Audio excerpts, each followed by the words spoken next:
Hello, welcome back to my mini vlog. दिवसाची सुंदर अशी सकाळ झालेली आहे. त्याचबरोबर इथे माझा पिल्लूचा टिफिनही बनवून तयार झाला होता.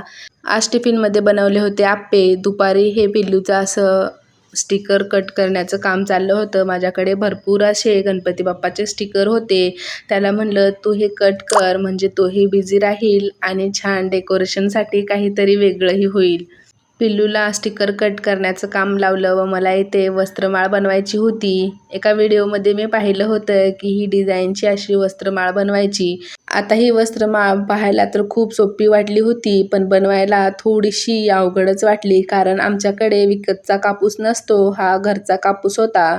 त्यामुळे याच्याने बनवायला थोडंसं कॉम्प्लिकेटेड होत होतं. तरी मी बनवण्याचा प्रयत्न केला आणि फायनल अशी काहीशी ही वस्त्रमाळ बनवून तयार झाली होती. आता यावर तुम्ही टिकल्याही चिटकवून घेऊ शकता, पण एवढ्या मोठ्या साईजच्या माझ्याकडे टिकल्या नव्हत्या, म्हणून मी हळदी कुंकू लावून घेतलेला आहे. याला फेविकॉल लावून स्टिक करून घेतलेला आहे. यावर छान हळदी कुंकू लावलं.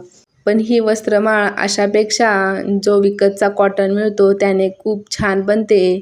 पण आता आमच्याकडे शेतातला कापूस असल्यामुळे मी याच कापसाने बनवते. विकत कधी हे कॉटनचा असा वेगळा कापूस आणलेलाच नाही. तुम्हाला ही अशी वेगळ्या पद्धतीची वस्त्रमाळ कशी वाटली हे मला कमेंट करून नक्की सांगा. त्याचबरोबर व्हिडिओ थोडासा जरी आवडला तरी व्हिडिओला लाईक करा. त्याचबरोबर चॅनलला सबस्क्राईब करायला मात्र विसरू नका. पण फायनल लुक मात्र वस्त्रमाळेचा या खूप भारी दिसत होता. नेक्स्ट टाईम मी विकत कॉटन आणून ही वस्त्रमाळ बनवणार आहे. ही वस्त्रमाळ कशी वाटली हे कमेंट करून नक्की सांगा. त्यानंतर आम्हाला गणपती घेण्यासाठी बाहेर जायचं होतं. त्यासाठीच आम्ही बाहेर निघालो. बाजारामध्ये खूप छान छान वेगवेगळ्या प्रकारचे गणपती होते, पण आम्ही कोणता गणपती घेतला हे मात्र गणपती बसवल्यानंतरच तुम्हाला पाहायला मिळणार आहे.